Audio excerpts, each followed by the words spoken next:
Hello everyone, this is Prashika Tongar and I welcome you all to our PIIT's Institute for Competitive Examination. तो आज ये हमारी modal verb की next class रहने वाली है। आज की क्लास में हमारा टॉपिक क्या रहेगा देखते हैं। हाँ जी, तो आज की क्लास में हम विल और शैल करेंगे। जैसा कि मैंने आपको मॉडल वर्ब की फर्स्ट क्लास में और इवन जब हमने अपना वर्ब का बेसिक स्टार्ट करा था उसमें भी मैंने आपको बताया था कि ये जो विल और शैल है ये भी एक तरह का क्या है, मॉडल वर्ब ही है। ठीक है, जैसे हमारा मॉडल वर्ब फंक्शन करते हैं वही सेम सिमिलर फंक्शंस विल और शैल के भी होते हैं, इसीलिए ये हमारा मॉडल वर्ब की कैटेगरी में आता है। तो चलिए आज फिर इसके यूसेज देखेंगे कि कहाँ कहाँ कैसे कैसे यूज़ होता है।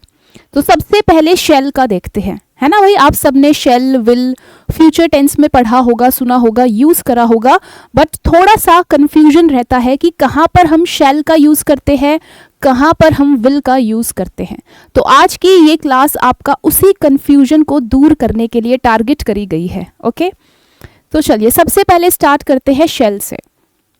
It is used with first person in future tense.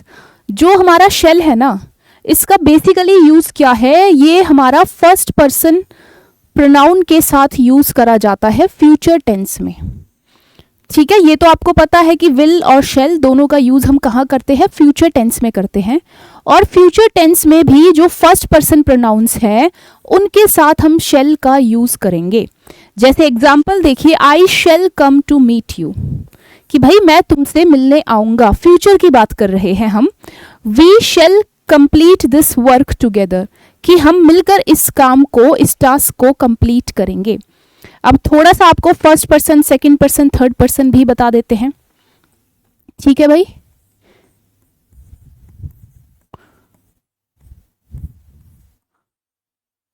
First person pronoun होते हैं, आपका सेकंड पर्सन प्रोनाउन होता है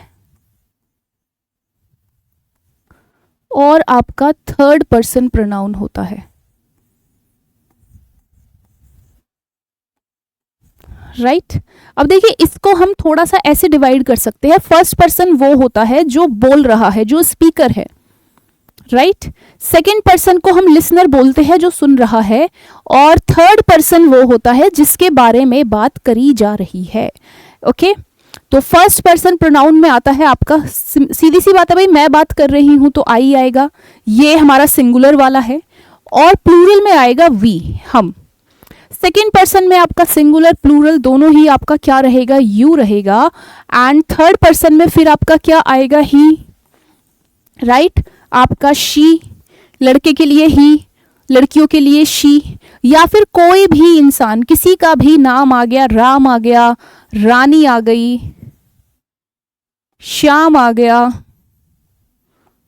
राइट, ये सब हमारे क्या है, ये सब हमारे थर्ड पर्सन है।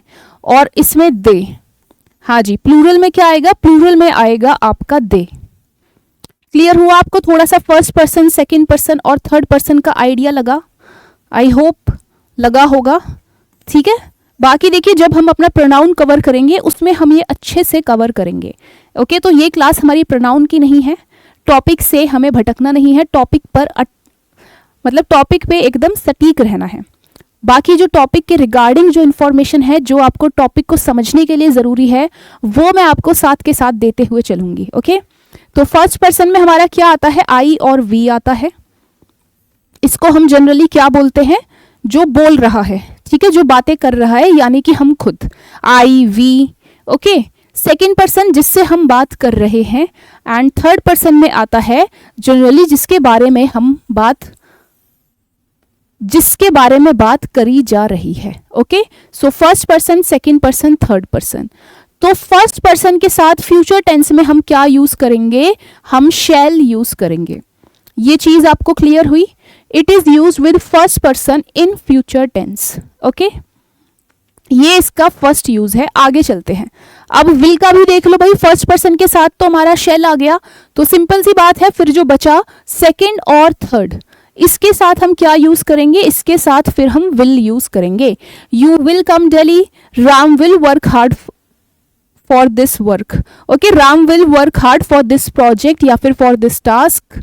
ओके, तो ये देखिए भाई, आपका यू क्या है, सेकंड पर्सन है, और राम क्या है, थर्ड पर्सन है। किसी भी इंसान का नाम राम, श्याम, रानी, मोहन, तरुण, राकेश, राहुल, सब किस में आते हैं, आपके थर्ड पर्सन में आते हैं।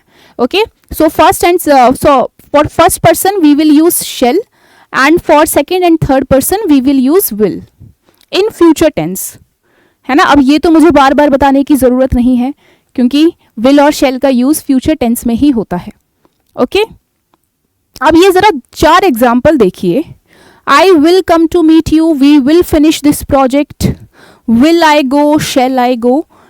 ठीक है, ये 4 आपको यहाँ पर सेंटेंसेस दिख रहे होंगे, तो ज़रा देखिए और सोचिए कि कौन सा सही है, कौन सा गलत है। क्योंकि आपके दिमाग में ये चीज़ तो आती होगी कि मैम आपने कहा कि आई के साथ हम शेल यूज़ करते हैं, बट कितनी बार आपने पढ़ा होगा, सुना होगा, बोला होगा आई के साथ विल, और यहाँ पर भी आपको आई के साथ विल दिख रहा है। तो देखिए, आई के साथ हम विल भी यूज कर लेते हैं, एज सच ये गलत नहीं है। ठीक है, एज सच ये गलत नहीं है, हम यूज कर सकते हैं आई के साथ विल, और वी के साथ भी विल हम यूज कर सकते हैं, ये चीज गलत नहीं है, सही है ये भी। ओके, बट आई के साथ विल हम यूज अगर कर रहे हैं ना, तो ये चीज क्या दिखाएगी, ये चीज शो करेगी स्ट्रॉन्ग डिटर्मिनेशन। ठीक है, कोई चीज हम बहुत ही ज्यादा, अगर हम किसी चीज पर जोर डाल रहे हैं,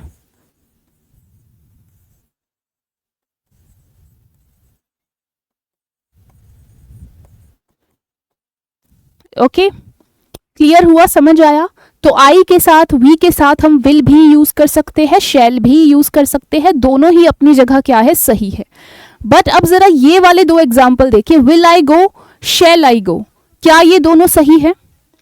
अब आपके दिमाग में आएगा कि मैम जैसे हमने यहाँ पर विल यूज करा है, गलत नहीं है, तो आई थिंक फिर तो विल आई गो, शैल आई गो दोनों ही अपनी जगह सही होने चाहिए। नहीं, यहाँ पर ये जो विल आई गो है ना, ये गलत है, क्योंकि जब बात हम इंटरोगेटिव फॉर्मेट की करेंगे, जब हम क्वेश्चन पूछेंगे, तो क्वेश्चन वाले फॉर्मेट में हमेशा हमेशा हम क्या यूज करेंगे, शैल ही यूज करेंगे। शैल आई गो, शैल आई स्टार्ट, ठीक है, शैल I call you.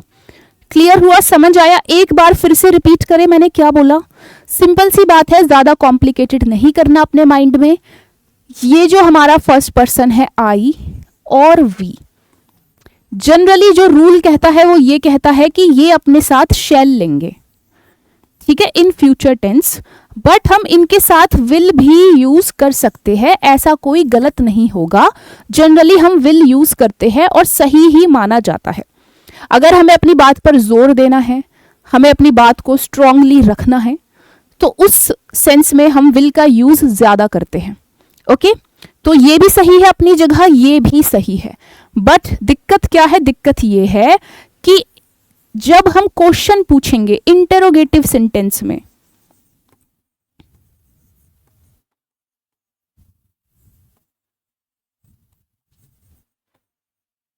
Okay, interrogative sentence में आई और वी के साथ हमेशा और हमेशा क्या आएगा, शैल आएगा।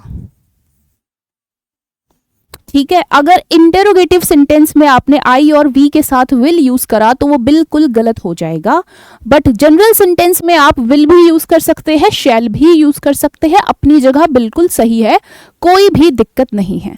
ठीक है, बट इंटरोगेटिव सेंटेंस में आपको कभी भी विल यूज नहीं करना आई और वी के साथ, हमेशा हमेशा क्या यूज करना है, शैल यूज करना है। आई थिंक इतना आपको अच्छे से क्लियर हुआ होगा। Now moving to the next, हाँ जी, यही in interrogative sentences we must use only shall with I and we, है ना। यही बात मैंने बोली कि जो हमारे क्वेश्चन वाले सेंटेंस होते हैं जिसमें हम क्वेश्चन पूछ रहे हैं, उसमें हम आई और वी के साथ हमेशा और हमेशा शेल ही यूज करेंगे। Okay, shall is use with second person, third person to denote, हाँ जी। अब देखिए हमने क्या पढ़ा, हमने ये पढ़ा कि शेल हमारा फर्स्ट पर्सन के साथ यूज होता है, आई और वी के साथ यूज होता है, बट जैसे मैंने आपको क्या बताया कि हम आई और वी के साथ विल यूज करते हैं, है ना।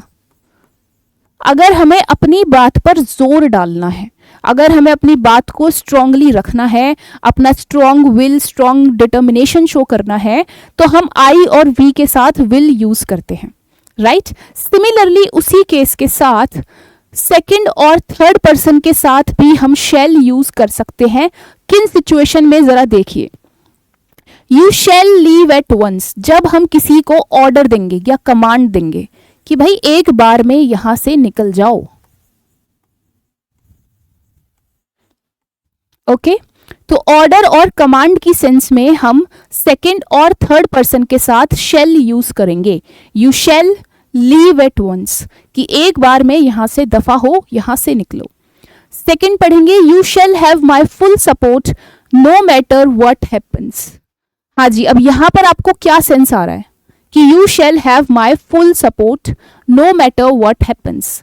यहां पर हम किसी को वादा कर रहे हैं, दावा कर रहे हैं कि भाई तुम पर मेरा फुल सपोर्ट रहेगा, फर्क नहीं पड़ता कुछ भी हो। तो अगर हम किसी को स्ट्रॉन्ग प्रॉमिस कर रहे हैं कि भाई मैं दावा कर रहा हूं, वादा कर रहा हूं कि चाहे जमीन आसमान एक हो जाए या मुझे जमीन आसमान एक करने पड़े, तेरे पर मेरा फुल सपोर्ट रहेगा, ओके। तो फुल सपोर्ट के केस में, प्रॉमिस के केस में हम सेकंड और थर्ड पर्सन के साथ शैल यूज कर सकते हैं जब हमें दिखाना है कि हाँ भाई मैं तुझे पूरा दावा, पूरा वादा कर रहा हूं। थर्ड पढ़ेंगे, you shell suffer for this betrayal, कि भाई जो तुमने मुझे धोखा दिया है, बिट्रेयल होता है धोखा। हाँ जी, बिट्रेयल क्या होता है? धोखा, ओके, कि भाई तुम्हें सफर करना पड़ेगा, जो तुमने मेरे साथ धोखा करा है, जो धोखाधड़ी करी है, उसका तुम्हें भुगतान करना पड़ेगा। तो यहां पर आप किसी को क्या कह रहे हो? धमकी दे रहे हो, राइट। तो थ्रेट के केस में अगर आप किसी को डरा रहे हो, किसी को स्ट्रॉन्ग धमकी दे रहे हो कि भाई तुझे सफर करना पड़ेगा, पछताना पड़ेगा, भुगतना पड़ेगा, ओके। अब ये देखिए, you shall be here before 5 PM for the meeting. अब भाई 5 बजे से मीटिंग है, अब ऑब्वियसली देखिए 5 बजे से मीटिंग है तो 5 बजे से पहले तो आना ही आना पड़ेगा, राइट। तो जब हम कंपल्शन शो करेंगे कि भाई जरूरी है, करना ही पड़ेगा, राइट, तो उस सेंस में भी हम सेकंड और थर्ड पर्सन के साथ शैल का यूज कर सकते हैं। समझ आया? एक बार जल्दी से फिर से रिपीट करेंगे हमने क्या बात करी। सबसे पहले हमारा डिस्कशन हुआ था कि आई और वी के साथ हम क्या यूज करेंगे? शैल का यूज करेंगे। फिर सेकंड चीज डिस्कस हुई कि जो हमारा सेकंड और थर्ड पर्सन होता है उसके साथ हम विल का यूज करते हैं। फिर हमने आगे डिस्कस करा कि हम आई के साथ और वी के साथ विल भी यूज कर सकते हैं, गलत नहीं होगा, अपनी जगह बिल्कुल सही है। अगर हमें अपनी चीज को, अपनी बात को स्ट्रांगली किसी के सामने रखना है तो हम विल का यूज करेंगे। आई और वी के साथ गलत नहीं है, अपनी जगह बिल्कुल सही है। शैल भी सही है, विल भी सही है, डिपेंड ऑन द कॉन्टेक्स्ट कि आप किस कॉन्टेक्स्ट में और कैसे अपनी बात को बोल रहे हो। बट मोस्ट इंपॉर्टेंट पॉइंट क्या था कि इंटरोगेटिव सेंटेंस में, ठीक है, विल आई स्टार्ट बिल्कुल गलत हो जाएगा, ओके। इंटरोगेटिव जहां ये क्वेश्चन मार्क वाले सेंटेंस होते हैं उसमें आई और वी हमेशा हमेशा अपने साथ शैल ही लेंगे, राइट। तो ये था एक मोस्ट इंपॉर्टेंट कॉन्सेप्ट जो आपको भूलना नहीं है। उसके बाद हमने क्या डिस्कस करा? उसके बाद हमने डिस्कस करा कि जैसे आई और वी अपने साथ विल ले रहे थे स्पेशल कॉन्टेक्स्ट में, सिमिलरली जो हमारा सेकंड पर्सन है यानी कि यू और थर्ड पर्सन यानी कि आपका ही, शी, राम, मोहन, सीता, गीता, दे, जो भी है, ठीक है, वो भी अपने साथ शैल ले सकते हैं। किस कॉन्टेक्स्ट में ले सकते हैं, किस सिचुएशन में ले सकते हैं? अगर हम किसी को ऑर्डर या कमांड दें कि भाई यहां से एक बार में तुम निकल जाओ, दफा हो जाओ, you shall leave at once, right. अगर आप किसी को स्ट्रॉन्ग प्रॉमिस करो, स्ट्रॉन्ग दावा करो, वादा करो कि you shall have my full support no matter what happens, या फिर आप किसी को धमकी दो, एकदम स्ट्रॉन्ग वाली धमकी कि भाई तुम्हें पछताना पड़ेगा, भुगतना पड़ेगा, राइट। तो you shall suffer for this betrayal. अगर किसी चीज के लिए आपको कंपल्शन दिखाना है कि भाई इस टाइम से पहले आना ही पड़ेगा, इससे पहले करना ही पड़ेगा, राइट। तो स्ट्रॉन्ग कंपल्शन को दिखाने के लिए भी हम यू के साथ सेकेंड पर्सन और थर्ड पर्सन के साथ हम शेल का यूज करेंगे। You shall be here before 5 PM for the meeting. Clear? चलिए आगे चलते हैं। हाँ जी, वही will is used with the first person in the same context. अभी हमने पहले भी ये डिस्कशन कर चुके हैं कि जैसे शेल का यूज हुआ सेकंड और थर्ड पर्सन के साथ डिफरेंट सिचुएशन और कॉन्टेक्स्ट के अकॉर्डिंग, सिमिलरली उसी कॉन्टेक्स्ट के साथ हम विल का भी यूज कर सकते हैं फर्स्ट पर्सन के साथ।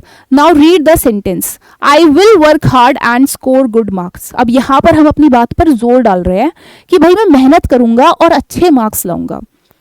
ठीक है, एक नॉर्मल कि हाँ भाई पढ़ लूंगा, मेहनत कर लूंगा, नहीं, मुझे अच्छे मार्क्स लाने ही है, मैं मेहनत करूंगा। ठीक है, तो यहां पर एक कंपल्शन है, एक नेसेसिटी है, ऑब्लिगेशन है, right. I will work hard and score good marks. We will pay you a good amount for this, कि भाई हम तुम्हें इसके लिए एक अच्छा खासा अमाउंट देंगे, राइट। तो हम यहाँ पर अपनी बात पर जोर डाल रहे हैं कि हम हवा में नहीं बोल रहे, सही में हम तुम्हें इस चीज के लिए अच्छा खासा अमाउंट पे करेंगे। तो अपनी बात पर जोर डालने के लिए, कंपल्शन शो करने के लिए हम फर्स्ट पर्सन के साथ विल का यूज करेंगे एंड सेम उसी कॉन्टेक्स्ट में हमारा शेल का यूज होगा सेकंड पर्सन और थर्ड पर्सन के साथ। क्लियर? तो ये थी हमारी आज की क्लास विल और शेल की। आई होप आप सभी को अच्छे से क्लियर हुआ होगा। तो मिलते हैं अगले सेशन में, बाकी अपना रिवीजन साथ के साथ करते रहिए। Okay, so bye bye everyone and thank you so much.